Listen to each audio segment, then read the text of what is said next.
আপনাদের কাজ আমার খুব ভালো লাগলো। এই যে একটা ক্রমবর্ধমান যে আমাদের মানে সংস্কৃতির যে এগিয়ে যাওয়া, সেই একদম পেছনের যে জায়গাটা, দেখুন আমরা তো হঠাৎ করে এই জায়গায় চলে আসিনি, আমরাও পুরোনো সেই জায়গাটা কেন হঠাৎ করে আজকে এই সন্ধ্যের আমাদের প্রাপ্তি হলো।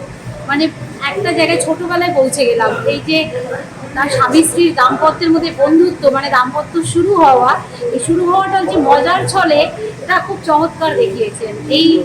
এটা সবার মধ্যে হয় না, কিন্তু এই যে একটা সূত্রপাত, নতুন সংসার, সংসার ঘিরে তার যে একটা স্বপ্ন, যে একটা মেয়ে তার নতুন মানে পরিবেশ পরিস্থিতি কিরম কি হবে, পুরনো সমস্ত কিছু ছেড়ে নতুন জায়গায় আসছে এবং সে একটা স্বপ্নে বিভোর হয়ে আছে, খুব চমৎকারভাবে ফুটিয়েছেন। এবং আপনার অভিনেত্রী যিনি, তিনি দারুণ করেছেন এবং আপনিও খুব চমৎকার করেছেন, খুব ভালো লেগেছে। আপনারা আরও এগিয়ে যান, আপনাদের কাজ আরও বেশি সাফল্যমণ্ডিত হোক। অনেক অনেক ধন্যবাদ, ভালো থাকবেন।